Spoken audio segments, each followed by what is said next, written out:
पहला वर्ग इसे बोलते हैं प्राचीन भारत, प्राचीन भारत। और दूसरा वर्ग जिसे हम लोग बोलते हैं मध्यकालीन भारत, मध्यकालीन भारत। और तीसरा हम लोग इसे बोलते हैं आधुनिक भारत। तीसरा हम लोग क्या बोलते हैं? आधुनिक भारत। ठीक है। प्राचीन भारत को इंग्लिश में बोलते हैं एंशिएंट। क्या बोलते हैं? एंशिएंट। इसे क्या बोलते हैं हम लोग? Medieval, medieval history. और इसे क्या बोलते हैं हम लोग? मॉडर्न हिस्ट्री, मॉडर्न हिस्ट्री बोलते हैं। बात समझ में आ रहा है? ठीक है। और देखो, प्राचीन भारत की अगर बात करें तो प्राचीन भारत को हम लोगों ने कितने वर्ग में बांटा था? 3 वर्ग में। कौन कौन सा वर्ग था? पहला था प्रागैतिहासिक काल, प्रागैतिहासिक काल। दूसरा काल को हम लोगों ने कहा था आद्य ऐतिहासिक काल, आद्य ऐतिहासिक काल। और तीसरा काल को हम लोगों ने कहा था ऐतिहासिक काल, ऐतिहासिक काल। और इंग्लिश में अगर बात करें तो इसको बोलते हैं प्रागैतिहासिक काल को प्री हिस्ट्री, प्री हिस्ट्री। इसे बोलते हैं प्रोटो हिस्ट्री, प्रोटो हिस्ट्री या हिस्टोरिक एज कह सकते हैं, हिस्टोरिक एज। और ये हो गया हिस्टोरिक एज, ऐतिहासिक काल, हिस्टोरिक एज। हम लोगों ने क्या किया था कि पूरे प्रागैतिहासिक काल को कितने वर्ग में बांट दिया? 2 वर्ग में बांटा था। प्रागैतिहासिक काल को हम लोगों ने 2 वर्ग में बांटा था। जो पहला जो वर्ग है, पहला वर्ग जिसे हम लोग कहते थे, पहला जिसे पाषाण काल कहे थे, पाषाण काल, पाषाण काल, पाषाण काल, स्टोन एज जिसको बोलते थे। और दूसरा को हम लोग बोले थे ताम्रकाल, ताम्रकाल, या इसी को ताम्र पाषाण काल भी कहे थे, ताम्र पाषाण, ताम्र पाषाण काल। और ताम्र पाषाण काल या ताम्रकाल। पाषाण काल मतलब होता है स्टोन एज, इसे स्टोन एज कहते हैं, स्टोन एज। इसे क्या कहते हैं हम लोग? इसे कॉपर एज कहते हैं, कॉपर एज कहते हैं। पाषाण काल को हम लोगों ने कितने वर्ग में बांटा था? 3 वर्ग में बांटा था। पहला जिसे हम लोग कहे थे पूरा पाषाण काल, पूरा पाषाण काल, पूरा पाषाण काल पढ़े थे, पूरा पाषाण काल। और उसके बाद दूसरा जिसे हम लोग बोले थे मध्य पाषाण काल, मध्य पाषाण काल। और तीसरा जिसे हम लोग बोले थे नव पाषाण काल, नव पाषाण काल। ठीक है। पूरा पाषाण काल, मध्य पाषाण काल और नव पाषाण काल हमने बताया था। इसका काल बताया था कब से कब तक। इसके काल पर अगर थोड़ा सा ध्यान दिया जाए,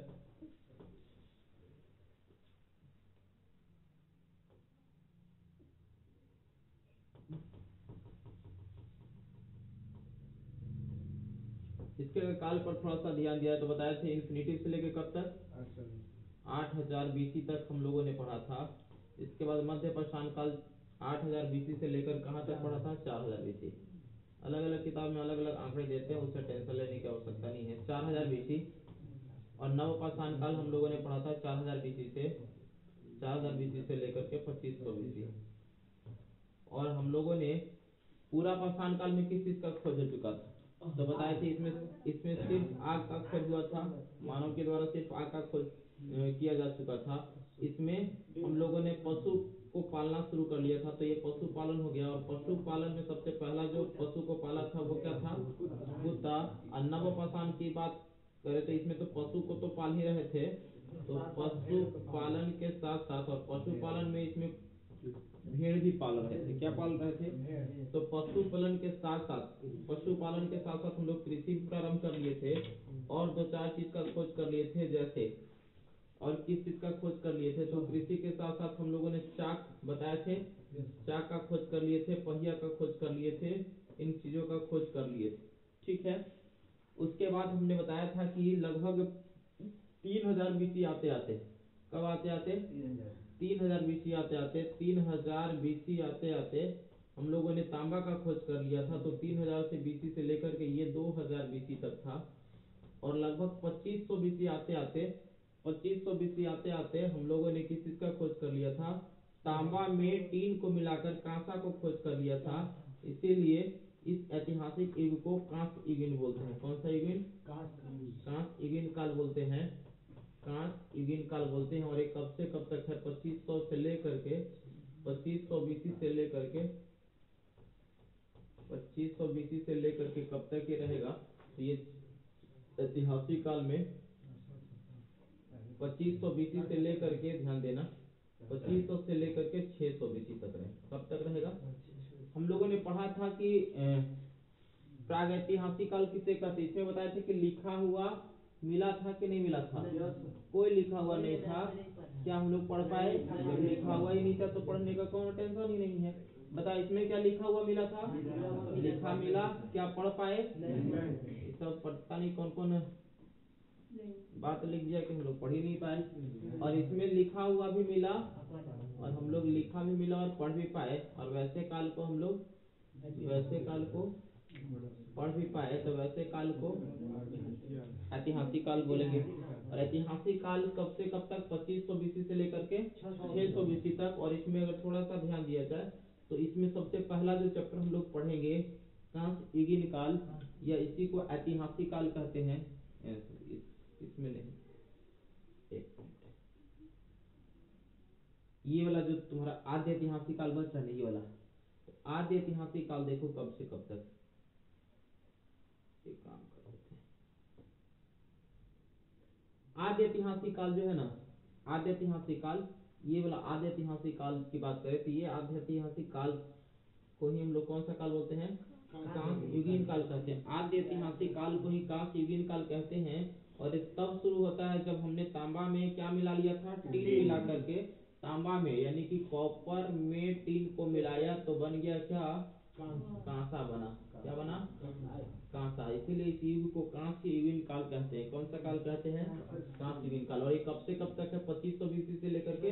और इसमें प्रमुख रूप से सबसे पहला हम लोग को दो सभ्यताएं पढ़नी है। एक हड़प्पा सभ्यता, एक कौन सा सभ्यता? हड़प्पा सभ्यता पढ़ना है। और दूसरा हम लोगों ने देखा था कि पढ़ना था वैदिक सभ्यता। वैदिक सभ्यता, हड़प्पा सभ्यता कब से कब तक पढ़ेंगे? तो हड़प्पा सभ्यता पर थोड़ा सा ध्यान देना। तो हड़प्पा सभ्यता हम लोग पढ़ेंगे, हड़प्पा सभ्यता कब से कब तक पढ़ेंगे? तो 2500 बीसी से लेकर के 2500 बीसी से लेकर के 1750 बीसी तक ये पढ़ेंगे। और 1750 और 250 साल तक कुछ नहीं हुआ तो 1500 बीसी से लेकर के कब तक पढ़ेंगे? 600 बीसी। और इसमें हम लोग दो तरह की बातें पढ़ेंगे वैदिक सभ्यता में। एक ऋग वैदिक काल की बात पढ़ेंगे, एक ऋग वैदिक काल, एक ऋग वैदिक काल। और दूसरा हम लोग क्या पढ़ेंगे? उत्तर वैदिक काल। दूसरा हम लोग उत्तर वैदिक काल पढ़ेंगे, उत्तर वैदिक काल पढ़ेंगे। ऋग वैदिक काल का ऋग वैदिक काल की अवधि अगर बात करें तो ऋग वैदिक काल की अवधि कब से कब तक है? तो 1500 बीसी से लेकर के 1500 बीसी से लेकर के 1000 बीसी तक है। और इसका जो काल है वो 1000 बीसी से लेकर कितना तक है? 600 बीसी तक। कोई दिक्कत नहीं है। चलो अब हम लोग स्टार्ट करते हैं। यहाँ से हम लोग पढ़ाई शुरू करेंगे। कहाँ से? हड़प्पा सभ्यता। तो मेसोपोटामिया की सभ्यता किस नदी के किनारे है? तो आराम से हम लोग एक बात याद रखेंगे, ईरान प्लस इराक में यह विकसित हुआ है। मेसोपोटामिया आखिर है कहाँ? तो ईरान प्लस इराक वाला कुछ सेक्टर में इसका विकास हुआ है। तो ईरान और इराक की सभ्यता भी इसलिए इसको कहते हैं, ईरान और इराक की सभ्यता कहते हैं। और किस नदी के किनारे है? तो ध्यान देना, यह नदी है दजला और फरात नदी के किनारे। दजला एवं फरात नदी के किनारे ये स्थित है। दजला एवं फरात नदी, दजला एवं फरात नदी के किनारे यह स्थित है। तो इसलिए दजला एवं फरात सभ्यता भी कह सकते हैं। दजला का लेकिन पहले पुराना नाम दजला है, लेकिन अब इसका नाम हो गया यूफ्रेटस। इसका नाम क्या है अब? नया नाम यूफ्रेटस। और इसका नया नाम है टिग्रिस। इसका नया नाम क्या है? टिग्रिस। ठीक है, तो यूफ्रेटस और टिग्रिस, बात समझ में आ रहा है? तो मेसोपोटामिया की सभ्यता, इसी को सुमेरियन की सभ्यता कहते हैं।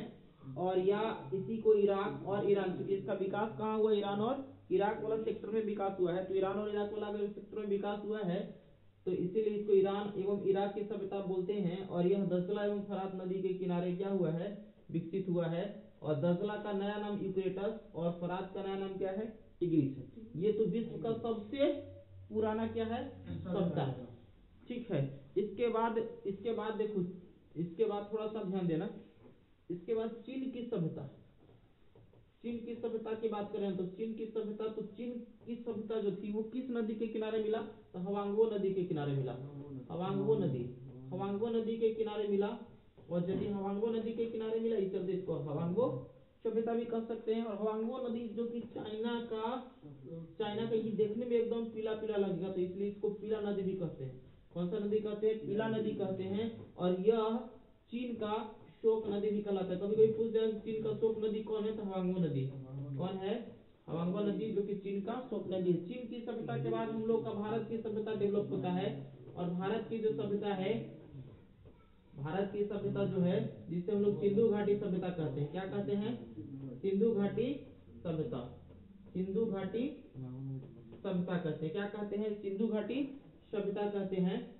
या इसी को हड़प्पा सभ्यता के नाम से जाना जाता है। कौन सा सभ्यता? हड़प्पा सभ्यता। और सबसे जो ध्यान देना, एक और पुराना सभ्यता मिला था मिस्र में, मिस्र की सभ्यता। और मिस्र की सभ्यता बताओ, मिस्र की सभ्यता के बारे में तो तुमको पता ही होगा। किस नदी के किनारे? नील नदी के किनारे। नील नदी के किनारे है। किस नदी के किनारे है? नील नदी के किनारे है। और यदि ये नील नदी के किनारे है तो थोड़ा सा ध्यान देना, नील नदी के किनारे है। चौथा सभ्यता हम लोगों ने देखा मिस्र की सभ्यता, और ये नील नदी के किनारे है। और नील नदी पर ये जो नदी देख रहा है ना, ये जो नदी दिखाई दे रहा तुम्हें, नील नदी, इस नील नदी पर देखना, सबसे पहले बार एक डेल्टा देखे थे। क्या देखे थे? डेल्टा। और ये डेल्टा देखने वाले जो व्यक्ति हैं, सबसे पहली बार डेल्टा देखे थे, जिसका नाम है हेरोडोटस। हेरोडोटस ने इसी नील नदी पर क्या किए थे? इसी नील नदी पर एक डेल्टा देखे थे। डेल्टा समझ में आता है? डेल्टा मतलब इस तरह से आकृति बनता है, जहां पर नदियां क्या होती है? खत्म होती है ना, तो वहां पर इस तरह की आकृति बनती है। उस आकृति को क्या कहते हैं लोग? डेल्टा कहते हैं। ठीक है ना? भारत में भी बनता है सुंदरबन डेल्टा, जो कि विश्व का सबसे बड़ा डेल्टा है। विश्व का सबसे बड़ा डेल्टा है। और दक्षिण अफ्रीका में ये नील नदी, और नील नदी पर ये जो डेल्टा बना, उसको सबसे पहले किसने देखा? हेरोडोटस ने देखा था। इतनी बात समझ में आ गया। और तुम्हें नील नदी के बारे में एक और बात बता दें कि ये विश्व का सबसे लंबी नदी है। विश्व की सबसे लंबी नदी। विश्व की सबसे लंबी नदी अगर तुमसे पूछेगा कि विश्व की सबसे लंबी नदी कौन है, तो क्या बताओगे? नील नदी। नील नदी विश्व की सबसे लंबी नदी है। लेकिन अगर पूछेगा कि विश्व की सबसे चौड़ी नदी कौन है, तो विश्व की सबसे चौड़ी नदी की बात करें तो विश्व की सबसे चौड़ी नदी जो है, विश्व की सबसे चौड़ी नदी की बात करें तो विश्व की सबसे चौड़ी नदी तो कौन है? अमेजन। अमेजन कहाँ की नदी है? अमेजन तुमको पता है दक्षिण अमेरिका की नदी है। दक्षिण अमेरिका, अफ्रीका नहीं है, दक्षिण अमेरिका की ये नदी है। तो दक्षिण अमेरिका की अगर पूछेगा कि सबसे चौड़ी नदी तो कौन? अमेजन। लेकिन अगर पूछा कि बताओ दक्षिण अमेरिका के सबसे लंबी नदी पूछेगा तब क्या बताओगे? तो सबसे लंबी नदी भी यही है। सबसे लंबी नदी कौन है? अमेजन। अमेजन से लंबा कोई नदी नहीं है, लेकिन दक्षिण अमेरिका के। लेकिन विश्व का कहेगा तब कौन बताएंगे? नील नदी बताएंगे। विश्व का कहेगा तो नील नदी बताएंगे, लेकिन दक्षिण अमेरिका का सबसे लंबा नदी कहेगा तो क्या बताएंगे? हम लोग अमेजन बताएंगे। लेकिन ये विश्व का सबसे चौड़ा नदी और सबसे लंबा नदी कहाँ का है? दक्षिण अमेरिका का। अगर तुमसे पूछे बताओ उत्तर अमेरिका का सबसे लंबी नदी कौन है? उत्तर अमेरिका का सबसे लंबी नदी की बात करें तो उत्तर अमेरिका का जो सबसे लंबी नदी है उसे कहते हैं मिसिसिपी मिसौरी। नाम क्या है? Mississippi Missouri. ये तुम्हारा उत्तर अमेरिका का सबसे लंबा नदी है। कभी कभी तुमको जानते हो पूछ देगा, कभी कभी क्या पूछता है, ध्यान देना, कि उत्तर अमेरिका का सबसे लंबा नदी हो गया मिसिसिपी मिसौरी। कभी कभी तुमको यूरोप महादेश का पूछ देगा कि यूरोप महादेश का बताओ, यूरोप महादेश का सबसे लंबी नदी कौन है? तो यूरोप महादेश का जो सबसे लंबी नदी है वो कौन है? सबसे लंबी नदी अगर वहां की अगर बात करें तो सबसे लंबी नदी कौन है? वोल्गा। नदी का नाम क्या है? वोल्गा। ये यूरोप महादेश का सबसे लंबी नदी कौन है? वोल्गा है। ठीक है ना? वोल्गा। और अगर आगे ध्यान दे, क्या वोल्गा। तो विश्व की सबसे लंबी नदी यूरोप महादेश का सबसे लंबा नदी कहाँ है? वोल्गा है। ठीक है ना? विश्व का सबसे लंबा नदी कौन है? वोल्गा है। वोल्गा। बात समझ में आ रहा है? कभी कभी तुमको पूछेगा कि बताओ एशिया महादेश का सबसे लंबा नदी। तो एशिया महादेश का सबसे लंबा नदी की बात करें तो एशिया महादेश का सबसे लंबा नदी जो हो जाता है वो कौन हो जाता है? इसके महादेश का सबसे लंबा नदी कौन है, पता है किसी को? तो यह यांग टीसी क्यांग, यांग टीसी क्यांग, ये चाइना की नदी है और चाइना की सबसे लंबी नदी, चूंकि जब एशिया का ही सबसे लंबा है तो जाहिर सी बात है कि चाइना का सबसे लंबा नदी होगा। और हमें पता है कि भारत की सबसे लंबी नदी कौन है? गंगा। भारत की सबसे लंबी नदी, तो भारत की सबसे लंबी नदी की बात करेंगे तो भारत की सबसे लंबी नदी कौन है? गंगा है भारत की सबसे लंबी नदी। लेकिन यही अगर दक्षिण भारत की सबसे लंबी नदी कहेगा, दक्षिण भारत की, दक्षिण भारत की सबसे लंबी नदी कौन है? गोदावरी, जिसे दक्षिण की गंगा भी कहते हैं, दक्षिण भारत की गंगा। तो दक्षिण भारत की सबसे लंबी नदी की बात करें तो गोदावरी, सबसे लंबी नदी कौन है? गोदावरी। इतनी बातें समझ में आ गया? ये तो थोड़ा सा नदियों का क्रम बता दिए, लेकिन हम लोग मेन रूप से पढ़ाई कर रहे थे हड़प्पा सभ्यता, और हड़प्पा सभ्यता में हम लोगों ने देखा कि सबसे पहले यानी सबसे जो पुराना सभ्यता है वो कौन है? मेसोपोटामिया की सभ्यता।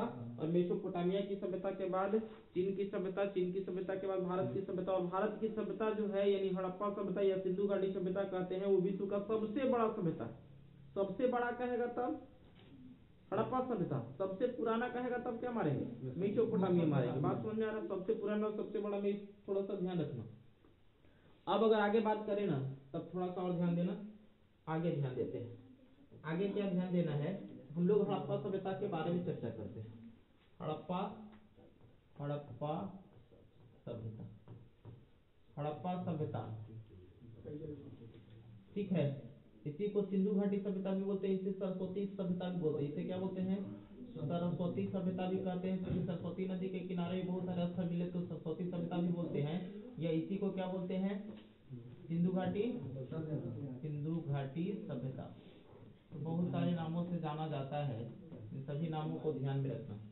हड़प्पा सभ्यता कब से कब तक है? तो 2500 बीसी से लेकर के 1750 बीसी तक हम लोग पढ़ेंगे हड़प्पा सभ्यता के बारे में। सबसे पहले ध्यान देना, हड़प्पा जो टीला है, ध्यान देना, सुनो। हड़प्पा में जो टीला है, तो हड़प्पा टीला के बारे में बताने वाला यानी हड़प्पा टीला के बारे में बताने वाला सबसे पहला व्यक्ति कौन है? हड़प्पा में एक टीला था, उस टीला को देख करके वो किसी और को जाके बताया, तो बताया तो बताने का मतलब मैसेज दिया। तो मैसेज किसने दिया था? हड़प्पा टीला के मैसेज किसने दिया था? हड़प्पा में एक टीला है, तो हड़प्पा टीला का जो मैसेज दिया था, हड़प्पा टीला का मैसेज, हड़प्पा टीला का मैसेज किसने दिया? हड़प्पा टीला का मैसेज, मैसेज मतलब बताने वाला कौन है? तो मैसेज से याद रखना, हड़प्पा टीला का मैसेज, तो मैसेज से याद रखना मैसेज कौन है? मैसेज। नाम क्या है? Message, message. यानी हड़प्पा टीला का जो मैसेज दिया यानी बताया कि हड़प्पा में एक टीला है, वो बताने वाला व्यक्ति कौन है? मैसन। पूरा नाम है चार्ल्स मैसन। पूरा नाम क्या है? चार्ल्स मैसन ने बताया कि हड़प्पा में एक टीला है। तो उस समय जानते हो, ध्यान देना, एक पुरातात्विक विभाग होता है। कौन सा विभाग होता है? पुरातात्विक विभाग का मतलब पुराने पुराने चीजों को देख करके उस पर क्या करना? अध्ययन करना, उसको बोलते हैं पुरातात्विक विभाग। रिसर्च करना, पुराने पुराने चीजों पर जो रिसर्च करता है वही एक पुरातात्विक विभाग होता है। और पुरातात्विक के बारे में यानी सभी पुराने पुराने चीजों के बारे में एक व्यक्ति आए थे जिनका नाम है कनिंघम। इनका नाम क्या है? कनिंघम आया ना, तो पूरे भारत में घूम गए कि कने कने क्या है, किधर किधर पूरे सभ्यता विकसित है। ये पूरे घूम गए, इसलिए इनको कनिंघम को पुरातात्विक विभाग का जनक कहा जाता है। पूछा कि पुरातात्विक विभाग के जनक कौन है? तो पुरातात्विक विभाग के जनक, तो पुरातात्विक विभाग के जनक किनको कहा जाता है? कनिंघम को कहा जाता है। किनको कहा जाता है? कनिंघम को कहा जाता है। लेकिन ध्यान देना, जिस समय इस हड़प्पा के टीले की खुदाई हो रहा था, तो खुदाई हो रहा था उस समय ध्यान देना, उस समय की बात करें तो उस समय जो था, उस समय देखना क्या था? हड़प्पा टीले का मैसेज किसने दिया? मैसेज ने। पुरातात्विक विभाग के जनक किसको कहा जाता है? कनिंघम को। और जिस समय हड़प्पा टीले की खुदाई करना था उस समय पुरातात्विक विभाग के हेड कौन थे? तो पुरातात्विक विभाग के जो हेड थे, जो अधिकारी जिसको बोलते हैं, क्या बोलते हैं? अधिकारी बोलते हैं। तो पुरातात्विक विभाग के जो अधिकारी थे, पुरातात्विक विभाग के अधिकारी, पुरातात्विक विभाग के जिसको हेड कहा जाता है, तो पुरातात्विक विभाग के हेड कौन थे? तो इनके हेड थे जिनका नाम था जॉन मार्शल। कौन थे? John Marshall. तो इस जॉन मार्शल को मैसेज किसने दिया कि वहां पर एक किला है, तो मैसेज देने वाले तो मैसेज बहुत पहले ही मैसेज देके चले गए थे। बाद में जॉन मार्शल ने क्या किया ना कि जॉन मार्शल ने दयाराम साहनी को अपॉइंट किया। किसको अपॉइंट किया? दयाराम साहनी को अपॉइंट किया। और दयाराम साहनी को 1921 ईस्वी की बात है। कब की बात है? 1921 ईस्वी में दयाराम साहनी को टास्क मिला कि लीजिए ये आपको खुदाई करना है, और ये खुदाई करने लगे। खुदाई करते करते वो नगर को खोद डाले, ठीक है ना। और यही जो खुदाई किए ना, और यही जो पहला जो जगह मिला उसका क्या नाम है? हड़प्पा। इसीलिए हमारी सभ्यता यानी इंडियन भारत की जो सबसे पुरानी सभ्यता है उस सभ्यता का क्या नाम रखा गया? हड़प्पा सभ्यता। क्योंकि ये हड़प्पा किस नदी के किनारे मिला था? हड़प्पा, देखो हड़प्पा की बात करें तो हड़प्पा तो रावी नदी के किनारे मिला था, ठीक है। हड़प्पा रावी नदी के किनारे मिला था, लेकिन जब आगे खोज और किया जाने लगा, फिर उसके बाद मोहनजोदड़ो को खोदने के लिए टास्क मिला। किनको? राखलदास बनर्जी को। राखलदास बनर्जी को खोजने लगे तो भी बहुत, तो मोहनजोदड़ो किस नदी के किनारे मिला था? सिंधु नदी। तो बहुत सारे इधर सिंधु नदी के किनारे मिलने लगे, इस चलते ये नाम क्या रख दिया गया? सिंधु घाटी सभ्यता। तो शुरू में तो नाम सिंधु घाटी सभ्यता रख दिया गया क्योंकि सिंधु नदी के किनारे मिल रहा था। लेकिन दिक्कत क्या होने लगा ना कि इसके बाद फिर अधिकांश जगह सिंधु नदी से कहीं ज्यादा मिलने लगे दूसरे नदी के किनारे। अब इसलिए मान लेते फिर सरस्वती नदी के किनारे बहुत सारे स्थल मिलने लगे तो सरस्वती सभ्यता कह दिए। लेकिन फिर कहे कि नहीं सब नाम गड़बड़ है, ये जरूरी थोड़े है। फिर बहुत सारे और भी इधर उधर नदियों के किनारे मिलने लगा, जिसके वजह से कहे कि सब ठीक नहीं है। इस चलते सोचा गया कि इसका नाम आखिर क्या रखा जाए। तो नाम रखने की जब बात आती है तो कहा कि सबसे पहले बताओ कौन स्थल खोजा गया? हड़प्पा। तो कहा कि इसका नाम हड़प्पा सभ्यता ही रखो, सबसे बढ़िया रहेगा। और इसीलिए सबसे बढ़िया नाम कौन है? हड़प्पा सभ्यता। बात समझ में आया? तो हड़प्पा सभ्यता नाम है। अब थोड़ा सा समझने की कोशिश करना, ये जो हड़प्पा सभ्यता जो तुम्हें दिखाई दे रहा है, हड़प्पा सभ्यता की बात करें तो एक बात हमने देख लिया कि बताओ हड़प्पा टीले का मैसेज किसने दिया? मैसन ने, ठीक है, चार्ल्स मैसन ने। पुरातात्विक विभाग के हेड कौन थे उस समय? John Marshall. और पुरातात्विक विभाग के जनक किनको कहा जाता है? कनिंघम को कहा जाता है, ठीक है। इस समय बताओ वायसराय कौन है? इस समय अगर वायसराय की बात करें, जिस समय खुदाई प्रारंभ किया गया उस समय वायसराय कौन है? तो ध्यान रखना उस समय वायसराय थे, वायसराय उस समय थे जिनको कहा जाता है लॉर्ड कर्जन। लॉर्ड कर्जन का तो नाम सुना ही होगा, बंगाल विभाजन इन्होंने ही। हाँ, तो लॉर्ड कर्जन, बंगाल विभाजन कब हुआ था?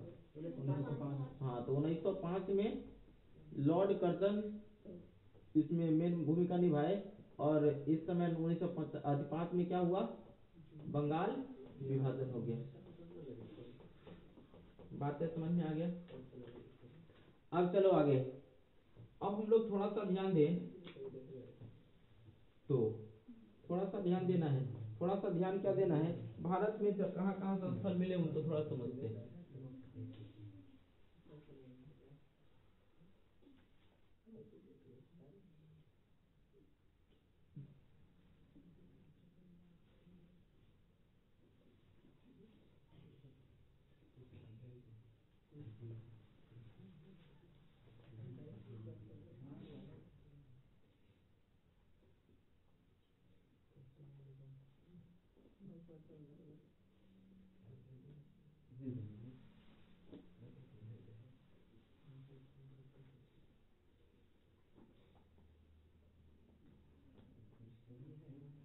ध्यान देना, थोड़ा सा देख लो। ये तुम्हारा इंडिया बन जाएगा। क्या बन गया तुम्हारा? इंडिया। ठीक है, ये तुम्हारा क्या हो गया? इंडिया हो गया। थोड़ा सा ध्यान देना।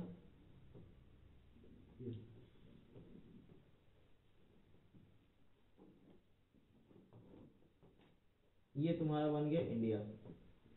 चलो हम लोग ये समझते हैं कि कहां से सबसे पहला जो स्थल मिला था। तुमको एक बताया था कि इधर एक ग्लेशियर है, ध्यान देना, ध्यान देना। इधर एक ग्लेशियर है, जिस ग्लेशियर को कहते हैं सेमा इंगडू ग्लेशियर। क्या कहते हैं? सेमा इंगडू ग्लेशियर। इसी सेमा इंगडू ग्लेशियर से एक नदी निकलती है जिसको बोलते हैं सिंधु नदी। ये जाकर कहाँ गिरती है? अरब सागर। ये कौन सा सागर है? अरब सागर है। और अरब सागर इधर हो गया। इधर तुम्हारा बंगाल की खाड़ी है। इधर क्या है? बंगाल की खाड़ी। और नीचे तुम्हारा क्या है? नीचे अगर ध्यान दिया जाए, नीचे नीचे कौन है? हिंद महासागर। नीचे हिंद महासागर। ये तो महासागरों के बाद ज्योग्राफी में भी हम लोग जल्दी ही स्टार्ट करेंगे क्लास। और उसमें हम पूरे नदियों को, पूरे मैप को खूब बढ़िया से समझा देंगे, कोनो दिक्कत नहीं होगा, ठीक है ना। चलो, तो ये तो तुम देख लिया। तो पहला हम लोगों ने देखा ये सिंधु नदी है। कौन सा नदी है? सिंधु नदी। और इधर तुम्हारा पाकिस्तान, ये कौन है? पाकिस्तान है तुम्हारा। उधर वाला जो सेक्टर दिखाई दे रहा है वो क्या है? पाकिस्तान है। इसको दूसरे कलर से बना देते हैं, ठीक है ना। ये तुम्हारा कौन है? पाकिस्तान। कौन है? पाकिस्तान है। चलो ध्यान देना, जो स्थल मिले हैं, जो स्थल मिले हैं, ध्यान देना, स्थल जहां जहां से मिला है ना, उन स्थलों पर थोड़ा सा ध्यान देना। एक स्थल मिला, जानते हो कहाँ से? सबसे इधर जो किनारे में चलो, इधर इधर देख रहे ना, इसको बोलते हैं सुत्का गेंडोर। क्या मिला? सुत्का गेंडोर। यहाँ पर एक जगह मिला सुत्का गेंडोर, ठीक है ना। सुत्का गेंडोर मिला, ठीक है ना, सुत्का गेंडोर। और उसके बाद एक यहाँ पे तुमको बताया कि ये कौन सी नदी है? सिंधु नदी है। कौन सी नदी है? सिंधु नदी। सिंधु नदी के बाद इसी यहीं से एक नदी निकलती है, जिसको बोलते हैं, सिंधु के बाद कौन है? सिंधु के बाद झेलम। सिंधु के बाद कौन नदी है? झेलम। और ये जो झेलम नदी जो दिखाई दे रहा है ना, झेलम नदी है। झेलम नदी के बाद इसके नीचे से कौन सा नदी है? चिनाब। चिनाब के बाद कौन है? रावी। रावी के बाद कौन है? इधर से आता है, इधर से एक नदी आता है जिसको बोलते हैं हम लोग, कौन सा नदी बोलते हैं इसको? सतलज। और यहीं से एक नदी निकलता है जिसको ब्यास नदी बोलते हैं, जो कि यही सतलज नदी में आके क्या होता है? मिल जाता है। ये तो नदी हो गई इधर झेलम, चिनाब, रावी। रावी के बाद क्या हो गया? देखो, सिंधु, झेलम, चिनाब, रावी, ब्यास, सतलज, इन सब नदी। अब थोड़ा सा ध्यान देना, सबसे पहले तो ये सुत्का गेंडोर इधर देख लिए, सबसे पश्चिम में कहाँ मिला? सुत्का गेंडोर। अब अगर थोड़ा सा ध्यान दे, सबसे पश्चिम में तो सुत्का गेंडोर दिखाई दे रहा है तुमको। सबसे ऊपर में देख लेना, ये तुम्हारा झेलम नदी है। कौन सा है? झेलम। उसके बाद चिनाव। चिनाव नदी के किनारे एक मिला जिसको बोलते हैं मांडा। क्या मिला? मांडा मिला। चिनाव नदी के किनारे कौन मिला?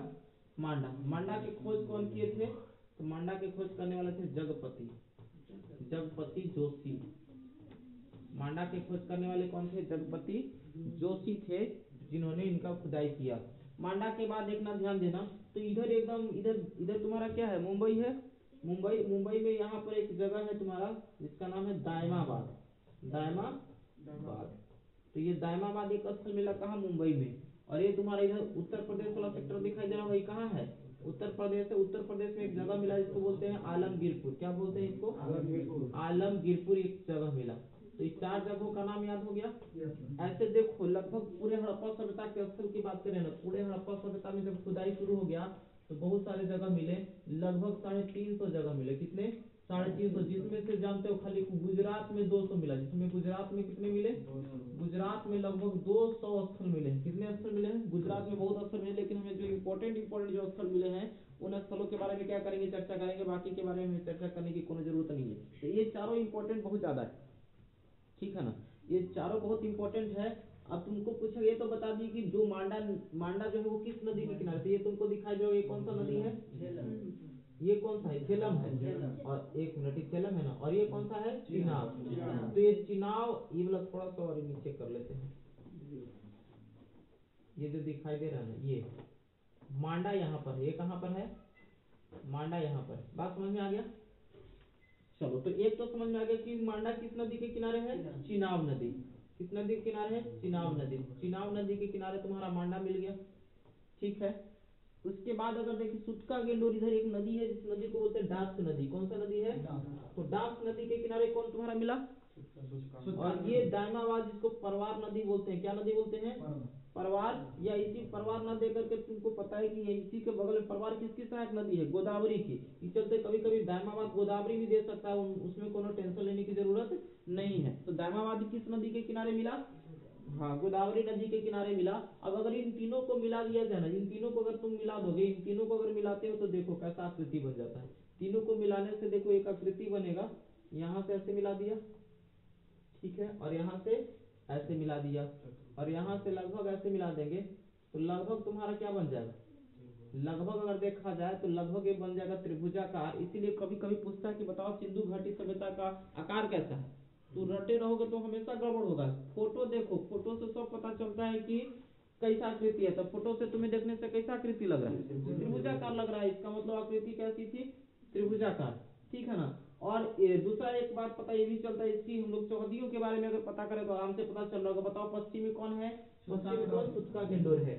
बताओ पश्चिम में, पूरब में कौन है? आलमगीरपुर। आलमगीरपुर कहाँ में? उत्तर प्रदेश वाला सेक्टर में। कहाँ है? उत्तर प्रदेश में आलमगीरपुर है। और ये किस नदी के किनारे? हिंडन नदी। कौन सा नदी? हिंडन नदी के किनारे है। और ये सबसे ऊपर अगर देखा जाए, ऊपर यानी उत्तर में, उत्तर में कौन है? मांडा। दक्षिण में दामाबाद। उत्तर में मांडा, दक्षिण में दामाबाद। और अगर इधर बात करें तो आलमगीरपुर, इधर बात करें तो कौन है? सूचका गेंडोर। अब तुमको कभी कभी पूछा कि बताओ सूचका गेंडोर से मांडा की बीच की दूरी कितनी है, तो इसके बीच की दूरी कहा जाता है 1300 किलोमीटर है। कितना किलोमीटर? अब अगर तुमसे क्या पूछेगा कि बताओ मांडा से दामाबाद की दूरी कितना है, ये वाला, तो ये दूरी 1400 किलोमीटर। याद रखना बहुत आसान, 13, 14, 15 कितना किलोमीटर है? 1400 किलोमीटर। अब पूछा कि यहाँ से ये दूरी बताओ आलमगीरपुर की दूरी, तो सबसे ज्यादा लग रहा होगा। और ये दूरी तुम्हारा 1500 किलोमीटर। कितना किलोमीटर है? ठीक है ना। तो 13, 14, 15 याद रहेगा। बात नहीं करो, देखो ये 13, 14, 15 याद रहेगा ना। 1300 किलोमीटर किसके किसके बीच की दूरी? सूचका गेंडोर से मांडा के बीच की दूरी 1300, फिर ये 1400 और ये कितना हो गया? 1500। चौहद्दी अगर याद रखेंगे तो आसानी से याद कर सकते हैं, कोनो दिक्कत नहीं। इधर तुम्हारा नॉर्थ हो गया, इधर क्या हो गया? साउथ हो गया, इधर क्या हो गया? ईस्ट हो गया, इधर क्या हो गया? वेस्ट। इसमें बताओ क्या है? आलमगीरपुर। इसमें क्या हो गया? आलमगीरपुर। और ये बताओ उत्तर में कौन हो गया? मांडा। उत्तर में कौन? मांडा। मांडा किस नदी के किनारे? चिनाब नदी के किनारे। और ये सूचका गेंडोर, सूचका गेंडोर किस नदी के किनारे? डास नदी। सूचका गेंडोर डास नदी के किनारे है। कौन सी नदी के किनारे? डास नदी किनारे। इधर हो जाएगा दक्षिण में दायमाबाद। दायमाबाद की बात करें, दायमाबाद। दक्षिण में क्या हो जाएगा? दायमाबाद। याद हो गया। उत्तर में मांडा, दक्षिण में दायमाबाद, पूर्व में आलमगीरपुर और पश्चिम में क्या हो जाएगा? पश्चिम में सूचका गेंडोर। पश्चिम में सूचका गेंडोर, पूर्व में आलमगीरपुर, उत्तर में क्या हो गया? मांडा और दक्षिण में दामाबाद। मांडा किस नदी के किनारे? चिनाब नदी के किनारे। चिनाब नदी के किनारे। और सूचका गेंडोर किस नदी के किनारे है? डास नदी के किनारे। और ये किस नदी के किनारे? आलमगीरपुर किस नदी के किनारे है? हिंडन नदी के किनारे। हिंडन नदी के किनारे। और ये दामाबाद किस नदी के किनारे है? गोदावरी, या इसको परवार नदी, क्योंकि मेन रूप से ये परवार नदी के किनारे ही है। लेकिन परवार किसकी सहायक नदी है? गोदावरी के चलते कहीं कहीं गोदावरी भी लिख सकता है, हमें कोनो दिक्कत नहीं है। बात समझ में आ गया? ये तो समझ में आ गया सिंधु घाटी सभ्यता के बारे में। और थोड़ा सा और आगे ध्यान देते हैं। सिंधु घाटी सभ्यता के बाद अगर चलें, सिंधु घाटी सभ्यता के बाद अब थोड़ा सा ध्यान देना। और यहाँ पर तुमको एक मिला, एक यहाँ पर मिला धौलावीरा। यहाँ पर क्या मिला? धौलावीरा। ठीक है, एक धौलावीरा मिला। यहीं पे बगल में रंगपुर मिला। क्या मिला? रंगपुर। यहीं पे बगल में सुरकोटदा मिला। क्या मिला? सुरकोटदा। सुरकोटदा मिला। और यहीं पर एक और मिला है, ये तो लोथल हो गया। एक यहाँ पर तुमको मिला जिसको बोलते हैं देसलपुर। क्या बोलते हैं हम लोग? देसलपुर। और एक यहाँ पर मिला रोजदी। क्या मिला? रोजदी। और एक मिला तुमको यहाँ पर देसलपुर। क्या मिला? देसलपुर। और ये सभी के सभी सेक्टर कहाँ पर है? गुजरात में है ना। सब के सब कहाँ है? गुजरात में। तो गुजरात में ये 5 गो इंपॉर्टेंट याद रखना है। धौलावीरा, रंगपुर, धौलावीरा, रंगपुर, सुरकोटदा, और ये क्या है? रोजदी, और ये क्या है? लोथल और देसलपुर। ये 5 जगह बहुत इंपॉर्टेंट है, ध्यान में रखना है। ठीक है। उसके बाद अगर चले जाओ, ये तुम्हारा राजस्थान वाला बेल्ट है। और राजस्थान में हमें बताया था कि एक मिला था क्या? कालीबंगा। क्या मिला है? कालीबंगा राजस्थान में। राजस्थान के ऊपर अगर चले जाओगे तो तुमको हरियाणा मिलेगा। और हरियाणा में एक मिला था जिसको बोलते हैं वनवाली। क्या बोलते हैं? वनवाली। और उसके बाद वनवाली हरियाणा में, और हरियाणा में ही एक और मिला था राखीगढ़ी। क्या मिला था? राखीगढ़ी मिला था। क्या मिला था? राखीगढ़ी। और इधर पंजाब है, और पंजाब में एक जगह मिला था जिसको बोलते हैं पंजाब में मिला था, उसको क्या बोलते हैं? पंजाब में मिला था एक जगह जिसको रोपड़ कहते हैं। क्या कहते हैं? रोपड़ कहते हैं। इतनी बात समझ में आ गया। तुमको बताए थे इधर से तुम्हारा ये यहाँ पर चेमाइंगडूंग ग्लेशियर है, और इसी ग्लेशियर से एक नदी निकलती है, और ये नदी चल जाती है कहाँ? अरब सागर में। उसके बाद यहाँ से एक नदी निकलती है, और ये तुम्हारा झेलम है। तो यहाँ पर तुमको मिला मोहनजोदड़ो। क्या मिला? मोहनजोदड़ो। मोहनजोदड़ो। ठीक है, मोहनजोदड़ो। ठीक है ना। मोहनजोदड़ो किस नदी के किनारे? सिंधु नदी के किनारे है। मोहनजोदड़ो के बाद अगर ध्यान दे, हड़प्पा। हड़प्पा कहाँ मिला? तो ये रावी नदी कौन है? ये हो गया तुम्हारा सिंधु, झेलम, चिनाब, रावी। इसी नदी के किनारे यहाँ पर तुमको मिला हड़प्पा। क्या मिला? हड़प्पा। और इधर ही मिला तुमको आमरी, क्या बोलते हैं इसको? आमरी बोलते हैं। एक काम करो, आमरी इधर मिला। एक इसी सिंधु नदी के किनारे क्या मिला? आमरी मिला, ठीक है ना। इसी में मिला कोट दीजी, क्या मिला? कोट दीजी मिला, कोट दीजी मिला, ठीक है। और इसी के अगल बगल में चांदहुदड़ो मिला, क्या मिला? चांदहुदड़ो, ठीक है। मोहनजोदड़ो हो गया, चांदहुदड़ो हो गया, कोट दीजी हो गया, आमरी हो गया। तो लगभग इतने तुमको याद रखना। इधर यूपी वाला मिला आलमगीरपुर, क्या मिला? आलमगीरपुर मिला। और ऊपर में यहाँ पर झेलम के बाद चिनाब के पास क्या मिला? मांडा, क्या मिला? मांडा। और इधर तुमको मिला कौन? सुतका गेंडोर, सुतका गेंडोर। इतना अगर याद रखोगे तो इतना काफी है, सुतका गेंडोर। और ये तुम्हारा दैसलपुर हो गया, ठीक है। और इधर यहाँ पर तुमको मिला था कौन? दायमाबाद, क्या मिला था? दायमाबाद मिला। समझना अच्छा से। अब याद कैसे रखा जाए, इनको याद रखने का थोड़ा सा तरीका पर ध्यान देते हैं। याद कैसे रखेंगे थोड़ा सा वो भी देख लेते हैं। याद कैसे रखा जाए, याद रखने के लिए सबसे पहले हम लोग गुजरात की बात कर लेते हैं। गुजरात वाला सेक्टर में याद कैसे रखेंगे? तो याद रखना गुजरात वाला बहुत ही आसान है। कहना क्या है इसमें कि देखो, इसमें कैसे याद रखना है देखना। तो इसमें यहाँ पर लोथल, लोथल समझ में आ रहा है? ये तुम्हारा लोथल है। लोथल का मतलब समझ लेना, लोथल का मतलब ऐसे समझ लेना है कि लोथल का मतलब समझ लेना कि लोथ है, लोथ है, लोथ मतलब समझते हो? हाँ, चल फिर नहीं सकता हूँ यहाँ से। तो ये लोथ है, फिर भी देखना रोज लोथ है, लेकिन रोज क्या करता है? रंग में रहता है, रंग और सुर दोनों में रहता है। लोथ है लेकिन ये रोज सुर और रंग में रहता है। क्यों? और देखो, मान लेते कोई लोथ है, लोथ बेचारा, इसको सुर और रंग में रहना चाहिए, लेकिन फिर भी रंग में रहता है। हमारे और ये दूसरे देश के लोग ऐसा नहीं कर सकते, अपने ही देश के कर सकते हैं। इस चलते देश से क्या हो जाएगा? देसलपुर। याद रखना, लोथ से क्या याद रखना है? लोथल। रोज मतलब रोजदी, रंग में रहता है मतलब रंगपुर, और सुर में रहता है मतलब सुरकोटदा, ठीक है ना। धौलावीरा का मतलब देखो, फिर भी तक लोथ है, फिर भी दौड़ दौड़ के काम करता है। दौड़ दौड़ मतलब समझ लेना धौलावीरा। बात समझ में आ गया? तो ये सब याद हो गया। फिर से याद करते हैं। लोथ है लेकिन फिर भी लोथ है लेकिन रोज रंग और सुर में रहता है। लोथ है लेकिन रोज सुर और रंग में रहता है। क्यों? क्योंकि ये अपने ही देश में लोग ऐसा कर सकते हैं, चलते देसलपुर। और क्योंकि कोई भी काम जो रहता है ना, फिर भी लोथ रहने के बावजूद भी दौड़ दौड़ के करता है, यानी बहुत जल्दी जल्दी कर देता है। तो धौलावीरा याद रखना है। तो इस तरह से ये पांचों याद रहेगा। याद रहेगा कि नहीं याद रहेगा? पूछेगा बताओ गुजरात में कौन है? तो देखो गुजरात में याद रखो। गुजरात में अगर तुमसे पूछेगा तो तुम बता पाओगे नहीं। बताओ गुजरात में इधर एक काम कर लेते, इसको हटा लेते। अब बताओ तुम गुजरात में बताओ कौन है? गुजरात में हम लोगों ने देखा कौन कौन। गुजरात में सबसे पहले लोथ है मतलब लोथल, लोथ है मतलब लोथल। रोज मतलब रोजदी, सूर एवं रंग में रहता है। सूर मतलब सुरकोटदा, सुरकोटदा जहां से घोड़ा का अवशेष मिला है, ठीक है ना।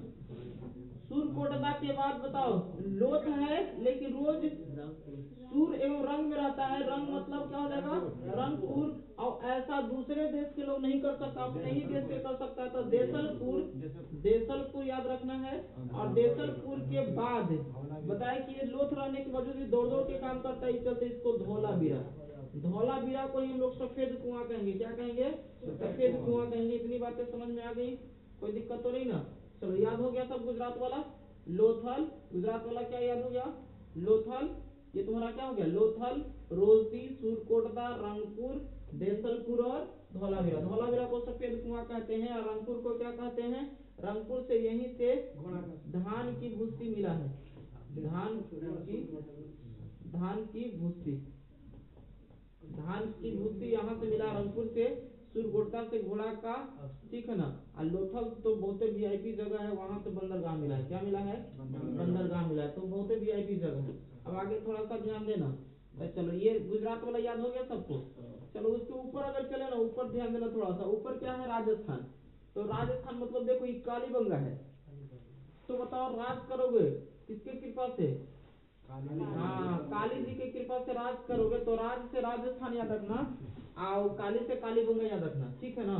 अब देखो उसके बाद ऊपरे अब चल जाओगे ना, तो ऊपरे चल जाओगे तो क्या है, बनवाली है, तो वन कहाँ मिलेगा, जहाँ हरियाली होगा, और हरियाली से हरियाणा याद रखना, और ये राखीगढ़ी हो गया, इधर क्या हो गया, रोपड़। इसको और भी याद रखना, देखो याद रखने का एक सबसे बढ़िया बता रहे हैं कि काली थी, कैसी थी, काली थी वन वाली, काली थी वन वाली, राखी बांधी, राखी बांधी, तो जब राखी बांधी तो सरदार जी रो पड़े, सरदार जी रो पड़े। राखी किसको बांधी थी, सरदार जी को, तो सरदार जी रो पड़े। मतलब इससे देखो सब पता चल जाएगा तुमको। एक पता चल गया काली थी मतलब कालीबंगा, वन वाली हो गया, उसके ऊपर चल जाओ हरियाणा वाले सेक्टर में, राखी बांधी, राखी बांधी मतलब राखी गढ़ी, राखी मतलब राखी गढ़ी हो गया। किसको बांधी, सरदार, सरदार जी, सरदार मतलब किसको, पंजाबी को, और पंजाब में एक जगह मिला जिसको क्या बोले, रोपड़। तो बहुत ही आराम से याद रख सकते हैं, काली थी बनवाली, राखी बांधी, सरदार जी क्या करे, रो पड़े, बेचारे रो पड़े। बात समझ में आ गया। और चलो आगे देखते हैं, इधर वाला तो याद हो गया। अब चलो आगे, इधर देखो, इधर वाला याद रखना कैसे, तो ये जो सिंध प्रांत में जो पड़ता है ना, कौन सा प्रांत में, सिंध प्रांत में। तो सिंध प्रांत में कभी कभी याद रखना, कुछ नहीं, देहात में एक चीज होता है जिसको आम वगैरह वगैरह जब देखना, जब थोड़ा सा ग्रीष्म काल आएगा ना तो आम फलने लगता है, तो आम फलेगा ना, तो हम लोग आम का सबसे पहले जो टिकोरा होता है, टिकोरा ना, उसका कुच्चा लगाते हैं, तो हम लोग बोलते हैं आम के कुच्चा। क्या बोलते हैं हम लोग, आम के कुच्चा। देखो आम के कुच्चा से क्या याद रखना है ना, देखो ये सब सिंध प्रांत वाला है, कौन सा प्रांत वाला है, सिंध प्रांत वाला। तो सिंध प्रांत वाला आम की कुच्चा, आ से आमरी याद रखना है, आ से आमरी, म से क्या हो जाएगा, मोहनजोदड़ो, आ क से क्या हो जाएगा, ये एगो क हटा दो, के से क से क्या हो जाएगा, कोट दीसी, और च से क्या हो जाएगा, चांद उदड़ो। सब याद हो गया। तो इतने सारे स्थल को कम से कम याद रखना, जितना बताया गया उतना याद रखना। अगर इतना स्थल याद रखोगे तो बाकी बहुत ही आसान लगेगा, ज्यादा भारी नहीं है। याद हो गया सब। चलो आम के कुच्चा से सिंध प्रांत में जितने भी स्थल मिले हैं, कौन से प्रांत में, सिंध प्रांत की बात कर रहे हैं। सिंध प्रांत में जितने भी स्थल मिले हैं, सिंध प्रांत में जितने भी स्थल मिले हैं, सभी सिंध प्रांत में मिला कौन, तो आम के कुच्चा याद रखना, और से आमरी याद रखना, म से मोहनजोदड़ो, क से कोट दीजिए, और च से कहा जाएगा चांद उधरो। इतनी बातें समझ में आ गया। अब चलो आगे ध्यान देते हैं। अब हम लोग समझते हैं कि कौन सा स्थल से कौन कौन सा सामान मिला, जल्दी जल्दी देख लेते हैं, उसके बाद हड़प्पा लगभग खत्म पर हो जाएगा, ठीक है ना। हड़प्पा से प्राप्त सामग्री पर ध्यान देना, हड़प्पा से प्राप्त सामग्री। तो प्राप्त सामग्री पर देखना, यानी हड़प्पा सभ्यता जो है, हड़प्पा सभ्यता, तो हड़प्पा सभ्यता के बारे में हम लोगों ने देख लिया कि लगभग इसमें 350 स्थल खोजे गए। 350 में हमने बताया कि लगभग 200 स्थल तो केवल कहाँ से मिले, गुजरात से, बाकी में 150 स्थल इधर इधर इधर से मिले, ठीक है ना। और भी स्थल मिले हैं लेकिन ज्यादा टेंशन लेने की जरूरत नहीं, लगभग इतना याद रख लिए। और ये पूरे अगर देखा जाए तो कितने में फैला हुआ है, तो 12,996, ठीक है ना।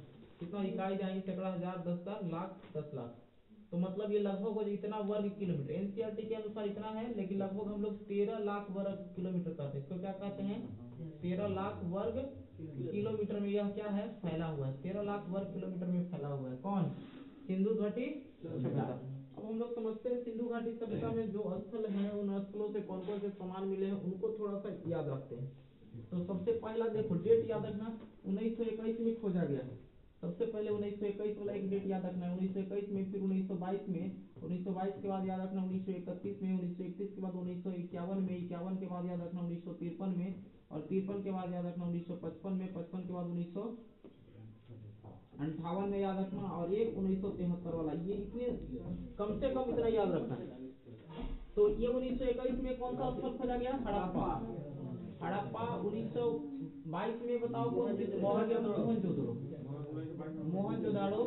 और उसके बाद अगर 1931 में देखा जाए तो किसको खोजा गया, चांदहुदड़ो, चांदहुदड़ो। और उसके बाद देखो किसको खोजा गया, तो ध्यान देना, ये आलमगीरपुर को खोजा गया था 1958 में, आलमगीरपुर, आलमगीरपुर को 1958 में, 1973 में खोजा गया था, जिसको कहते हैं हम लोग बनवाली। क्या कहते हैं, बनवाली। और 1955 में लोथल खोजा गया, ठीक है ना। और 1953 में क्या खोजा गया, ये तो हो गया हड़प्पा, मोहनजोदड़ो, चारमुद्रो हो गया। अब कौन कौन बच गया? एक बनवाली भी हो गया, आलमगीरपुर भी हो गया, लोथल भी हो गया। एक और इम्पोर्टेंट याद रखना है, एक वह थी कालीबंगा बच गया और एक रंगपुर बच गया। तो ये तुम्हारा रंगपुर हो गया, क्या हो गया? रंगपुर। और ये क्या हो गया? कालीबंगा।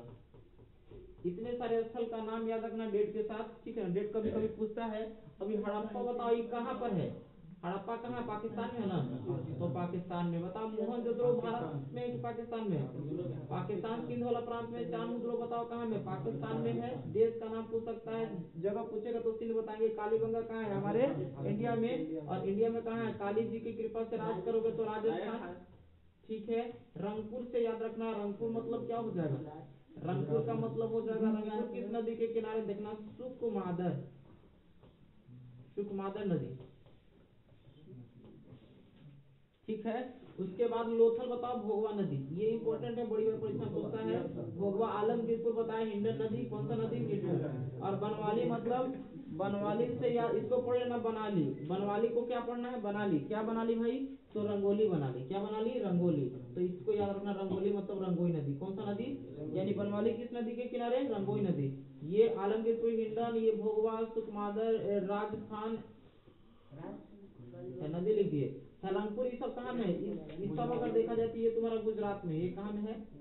पहले जगह का नाम ही लिख लेते हैं, नदी बाद में लिखेंगे। पहले देखो जगह का नाम लिख लेते हैं।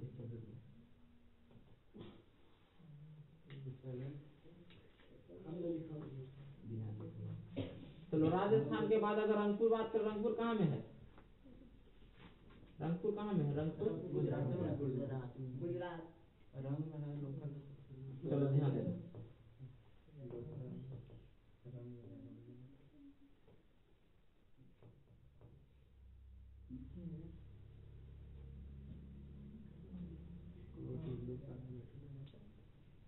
चलो ध्यान देना।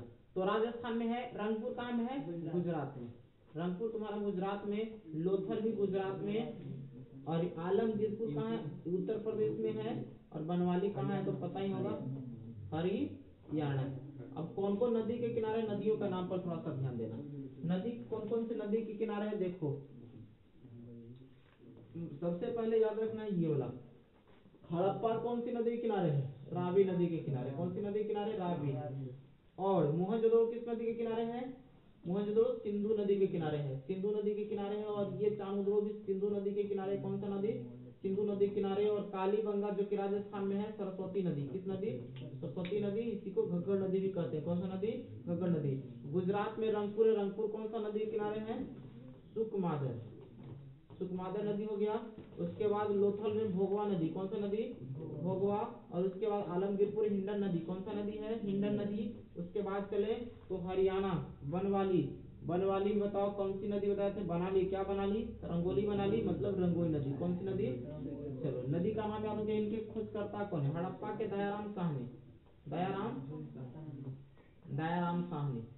अब बताइए इनको कौन है? राखल दास, राखल दास बनर्जी इनको खोजे थे। राखल दास बनर्जी, राखल दास बनर्जी। और इनका खोज किसने किया था? ये चारमुद्रो का खोज किए थे गोपाल मजुमदार। गोपाल मजुमदार खोज किए थे, गोपाल मजुमदार। और एक कालीबंगा का खोज कौन किया था? बीके थापड़। कौन है? बीके थापड़, ठीक है ना? ध्यान देना आगे। उसके बाद रंगपुर, रंगपुर का खोज कौन किया था? रंगनाथ राव, रंगनाथ राव। और लोथल का भी खोज किसने किया था? रंगनाथ राव।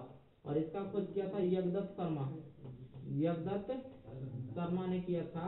और लास्ट में बच गया, और इसको आर एस विस्ट ने किया था। कौन किया था?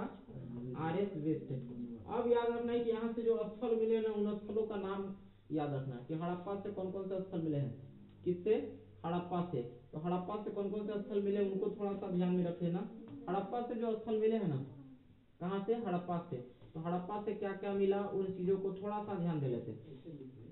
हड़प्पा में सबसे पहले एक मिला था मातृ देवी की मूर्ति। मातृ देवी की, मातृ देवी की मूर्ति मिला हड़प्पा में। मातृ देवी की मूर्ति मिला। और यहीं से एक और चीज थोड़ा सा ध्यान देना, यहीं से एक और चीज मिला था, उसको थोड़ा सा हम दिखा दें। क्या मिला था? यही एक चीज मिला था, उस चीज को थोड़ा सा देखो।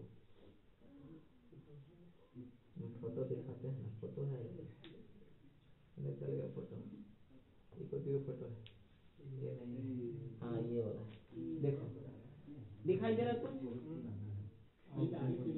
इसमें नहीं कुछ दिखाई दे रहा। चलो एक काम, नालंदा विश्वविद्यालय तुमको दिख रहा है?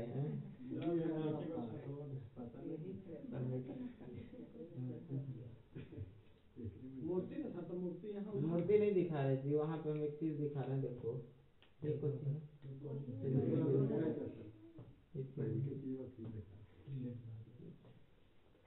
अब कौन वाला दिखाएं? ये वाला हो गया, ये क्या है? हाँ ये तो टीला है, ये तो टीला है। हड़प्पा देखो इधर एक टीला बना हुआ है, ऐसे आकृति था। अब थोड़ा सा और देखते हैं, हाँ चलिए ये कुछ का है, ये भी तो टीला वाला है, ठीक है टीला है। अब आगे देखो, अच्छा ये वाला देखो, ये वाला ठीक, ये दिखाई दे रहा है। ये कहाँ से मिला था जानते हो? हड़प्पा से मिला था। कहाँ से मिला था? हड़प्पा से मिला था। हड़प्पा से ये वाला, ये तुम्हें दिखाई दे रहा है क्या है? गिनोई,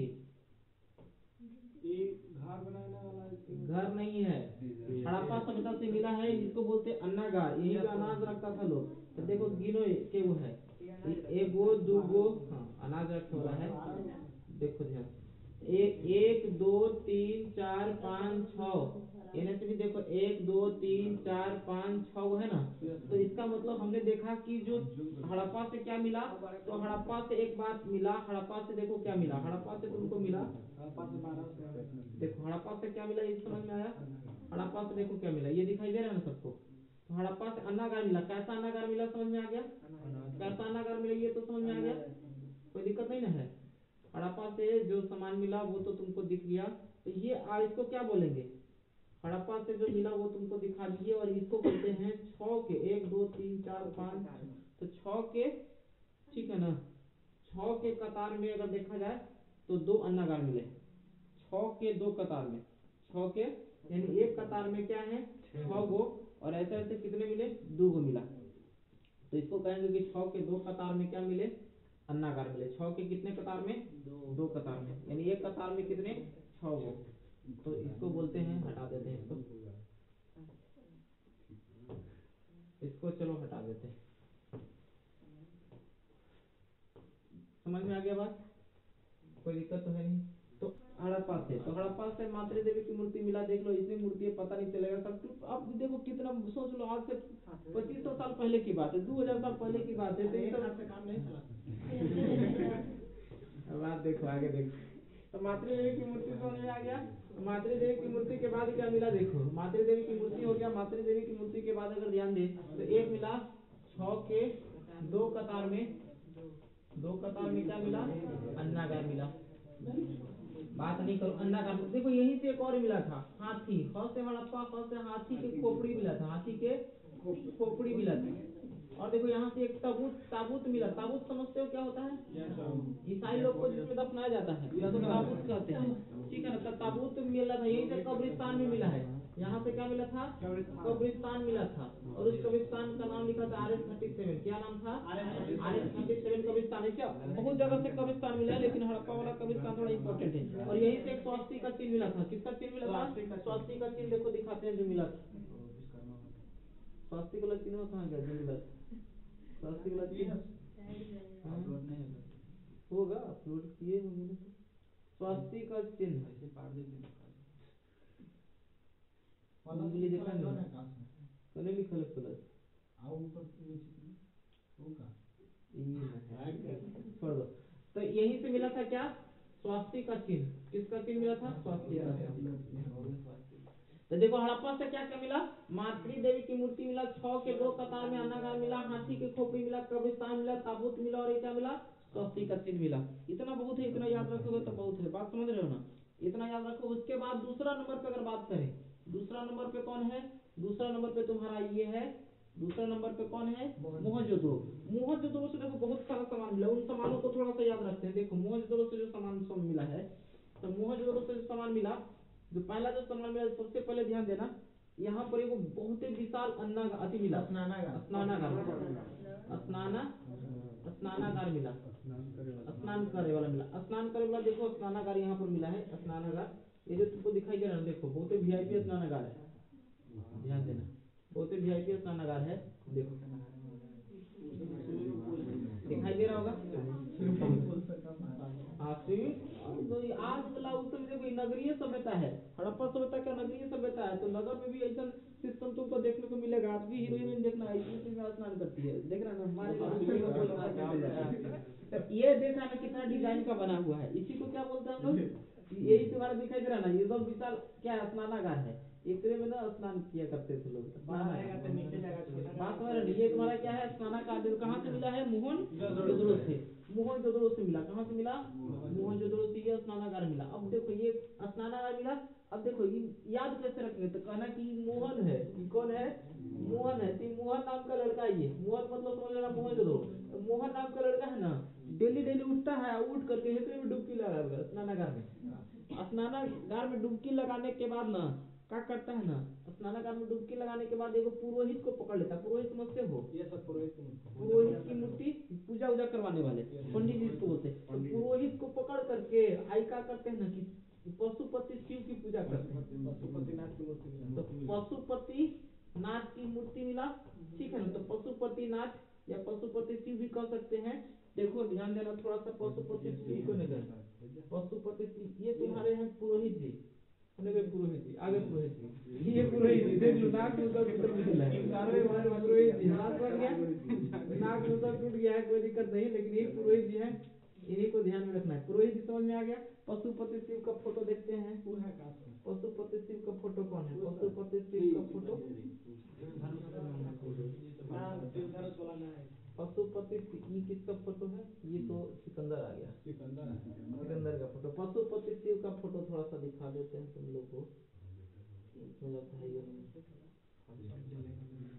हाँ ये देखो, ये जो दिखाई दे रहा है ना, ये पशुपति शिव है। मोहर पर मिला इनका फोटो, मोहर है ऊपर का, ये मोहर है, ये मोहनजोदड़ो से यही मिला है, पशुपति शिव की मूर्ति मिला है। तो इन्हीं का समझ लो, तो ये क्या था, मोहन नाम का ये लड़का जो दिख रहा है ना, सबसे पहले सवेरे सवेरे उठा और उठ करके क्या किया, स्नान करने चल गया, स्नान किया, उसके बाद पुरोहित जी को पकड़ लिया कि नहीं अपने से पूजा करेंगे तो ज्यादा ठीक नहीं है, इस चलते पंडित जी को पकड़ लेते हैं, और ये पंडित जी को पकड़ के आप पशुपतिनाथ की पूजा करने के लिए चल देता है, ठीक है। लेकिन अब एक बात और देखो, पहले तो इसमें एकदम स्नान किया, और स्नान करने के बाद पुरोहित को पकड़ने से पहले क्या करता है ना, स्नान करने के बाद पुरोहित को पकड़ने से पहले क्या करता है ना कि कपड़ा उपड़ा पहने होनेगा ना, पहले तो स्नान किया, कपड़ा क्या पहनता है, ये उन्नी वस्त्र पहनेगा, कैसा वस्त्र, उन्नी वस्त्र पहनेगा।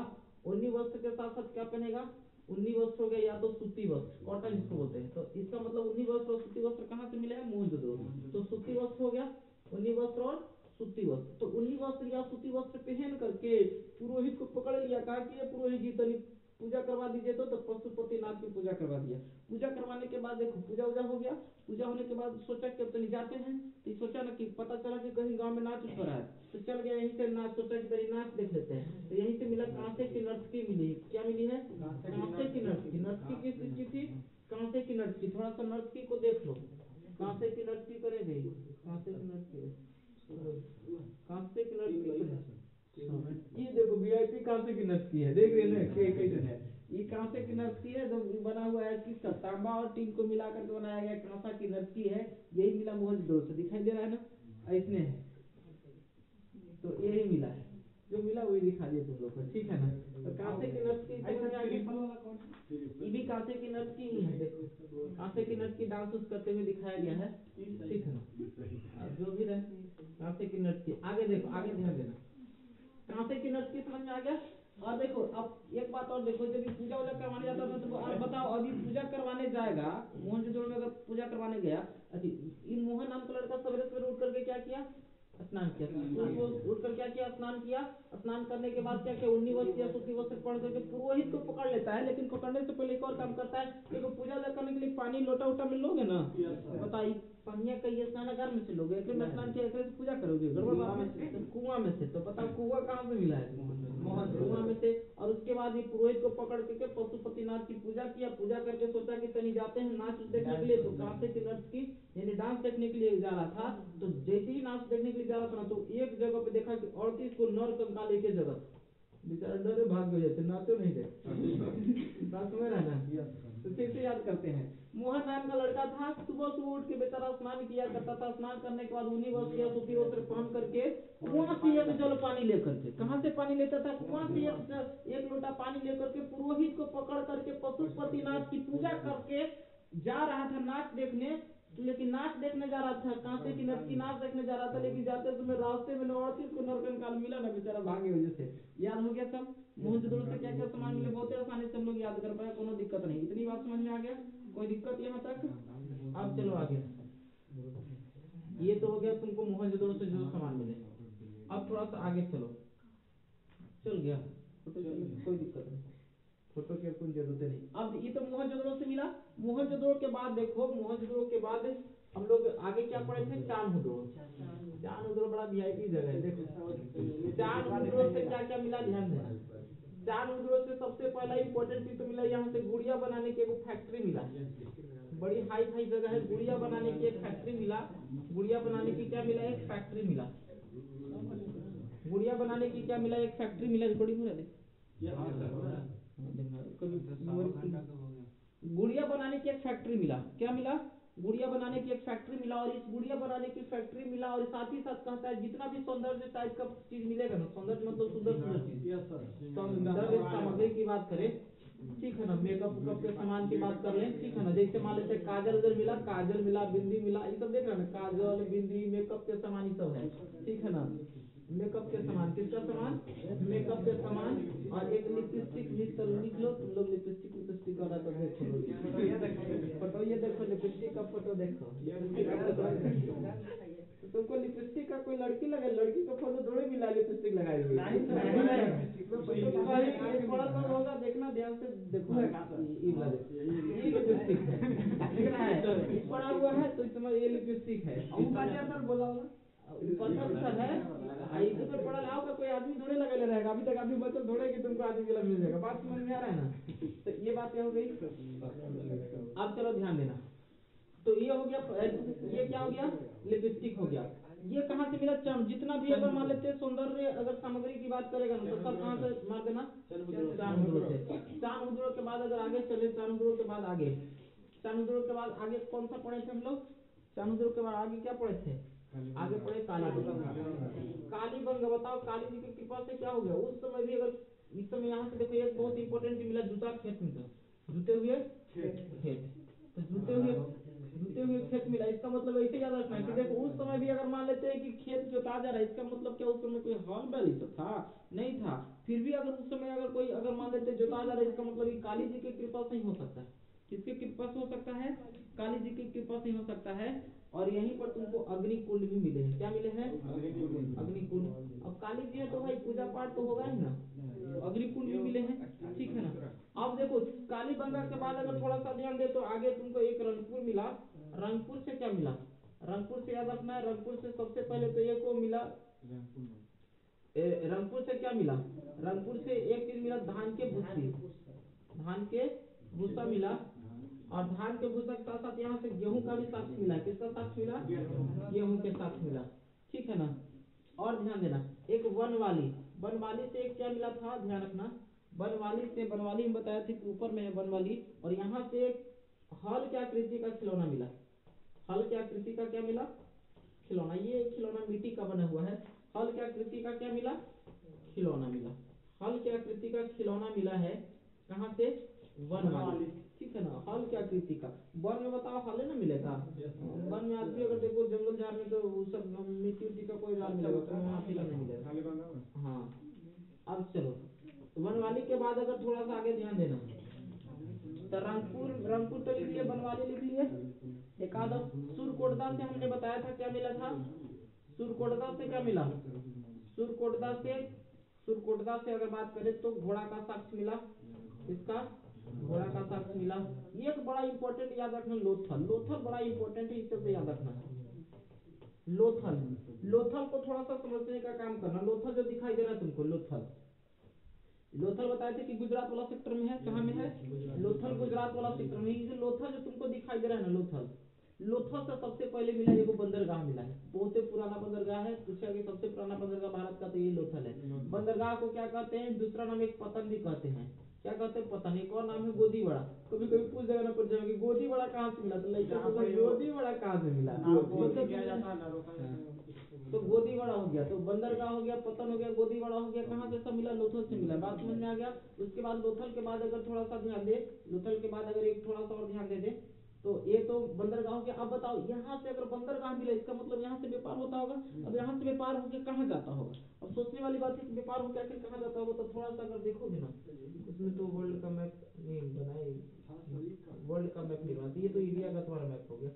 ये किसका मैप हो गया, इंडिया वाला। इंडिया वाला गुजरात कहाँ है, देखो इंडिया वाला गुजरात कहाँ है, देख लो, इसको कंप्लीट कर लेते। इंडिया वाला गुजरात कहाँ है भाई तुम्हारा, यहाँ पर गुजरात है, यहाँ पे कहाँ है, गुजरात है। लोथल यहाँ पर है ना, ये लोथल है। इसी के बगल में से चल जाओ ना, तो बगल में ईरान है। कहाँ है, ईरान है, ठीक है, ईरान है। तो ये लोथल और ये कहाँ हो गया, ईरान हो गया। तो ध्यान देना, लोथल से लोग यहाँ से व्यापार, ईरान से व्यापार होता था। कहाँ से व्यापार होता था, ये कैसे जाने की ईरान से व्यापार होता था। तो यहाँ के जो मोहर है ना, लोथल वाला मोहर कहाँ मिला, ईरान में मिला, और ईरान वाला मोहर कहाँ मिला, लोथल में मिला। तो हम लोग तो यही ना कहेंगे कि इसका व्यापार कहाँ से होता होगा, ईरान से होता होगा। तो कभी कभी ईरान से इसका व्यापार होता था। कहाँ से होता था, ईरान से होता था। बात समझ में आ गया, कोई दिक्कत तो है नहीं, ठीक है। अब आगे देखो, अब अगर आगे देखें तो इसका व्यापार कहाँ से होता था, ईरान से होता था। इसका व्यापार कहाँ से होता था, ईरान से होता था। बात समझ में आ गया, ईरान से इसका व्यापार होता था। और लोथल के बाद एक और देखना, यहाँ पर व्यापार अगर मान लेते हैं कहीं व्यापार बिजनेस हो रहा है, तो बताओ वहाँ पर बटखरा उटखरा मिलेगा कि नहीं मिलेगा। तो यहाँ पर एगो हाथी के दांत का स्केल मिला है। क्या मिला है, का स्केल। अब बटखरा उटखरा बताओ कहाँ मिलेगा, यही मिलेगा। तो वाट वगैरह वगैरह भी कहाँ मिला है, यहीं पर मिला है, लोथल में। तो लोथल में एक बंदरगाह मिला। बंदरगाह मतलब होता है जहाँ से एक जगह से, मतलब जो जहाज होता है, पानी का जहाज, एक जगह से दूसरी जगह जाता है, ठीक है ना। तो ये हो गया तुम्हारा बंदरगाह। और बंदरगाह से क्या क्या मिला, बंदरगाह को पतन भी कहते, गोदीबड़ा भी कहते। और इसका व्यापार कहाँ से मुख्य रूप से होता था, ईरान से होता था। क्यों ऐसा कहे, क्योंकि ईरान का मोहर मिला कहाँ, लोथल में। और लोथल का कहाँ मिला, ईरान में मिला, इसलिए हमने ऐसा कर दिया। हाथी के दांत का स्केल मिला, बटखरा उटखरा सब यहीं से मिला है। और एक बड़ा इंपॉर्टेंट मिला चीज, युगल सावधान। क्या मिला, युगल सावधान मिला, युगल सावधान मिला। हमने बताया था इससे पहले कि मोहनजोदड़ो से 38 को नरकंकाल एक जगह मिला, इस चलते मोहनजोदड़ो को मृतकों का क्या कहते हैं, टीला कहते हैं, ठीक है ना। युगल सावधान, युगल सावधान का मतलब होता है जोड़ा, सावधान का मतलब होता है लाश। जोड़ा लाश मिला है, देखो जोड़ा लाश दिखाते हैं तुम लोग। हाँ, एक एक कब्र में दफनाया हुआ है, दो ये नहीं दिखा, ये नहीं है। ये तो हो गया हड़प्पा का ऐसा आकृति हो गया। अब थोड़ा सा देखो, हड़प्पा करने गया नहीं है, युगल सावधान होगा, युगल सावधान जरूरी है कहीं होगा,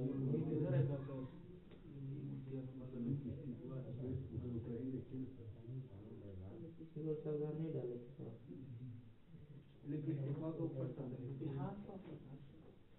युगल सावधान, ठीक है।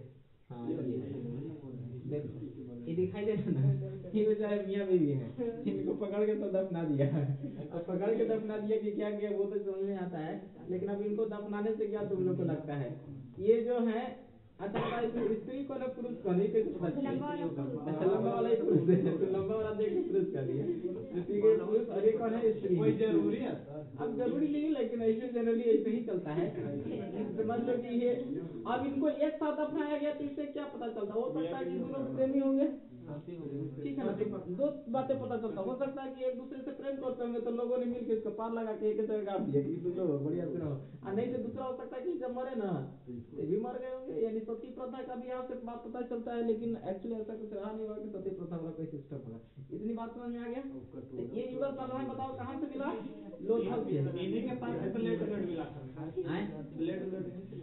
प्लेट ब्लेड ब्लेड पता नहीं, ब्लेड उसको तो सब गल जाएगा। ध्यान देना, तो ये लोथल से समझ गया ना, युगल सावधान मिला।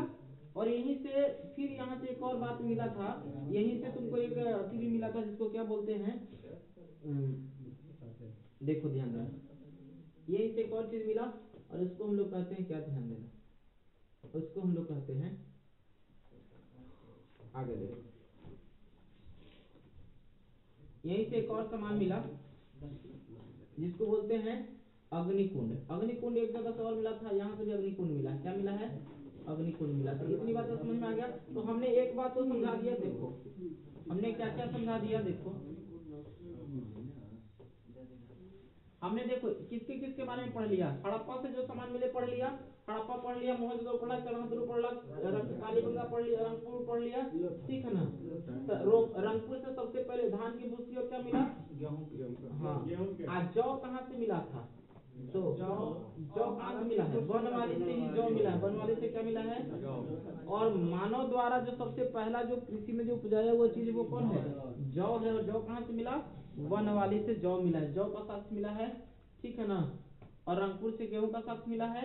और लोथल से एक और चीज मिला है, चावल का साक्ष्य। किसका? चावल के साक्ष्य। तो ये कैसे याद रखें? तो कहना कि कुछ नहीं याद रखना, बस याद रखना जब गोरी चली, जब गोरी चली, तो गोरी चली मतलब जौ से याद रखना। जौ कहाँ मिला? तो ब से बनवाली, ब से कहाँ? बनवाली।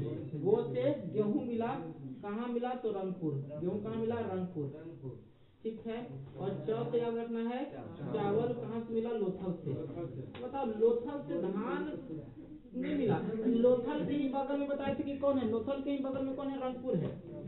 लोथल के ही बगल में क्या है? रंगपुर है। तो बताओ यहाँ धान होता हुआ तो अगर वो सावल जाता हुआ तो उड़ के उड़िया के चल गया, वो कहाँ भूसा चल गया? रंगपुर में। तो धान अगर यहाँ से मिला तो भूसा कहाँ से मिला? रंगपुर से, क्योंकि दोनों बगले में है। उसके बाद आलमगीरपुर से क्या मिला है ना? कांसे के औजार मिला है। किसका औजार मिला है? कांसे का औजार मिला है। कांसे का औजार भी मिला है, मिट्टी का बर्तन भी मिला है। कांसे का औजार भी मिला है, मिट्टी का बर्तन भी मिला, मिट्टी का बर्तन भी मिला। इतनी बातें समझ में आ गया। मिट्टी का चाक कहाँ से मिला है? चाक कहाँ से मिला? चाक देखना, चाक मिला था हड़प्पा से ही। चाक मिला है हड़प्पा से ही। क्या मिला है?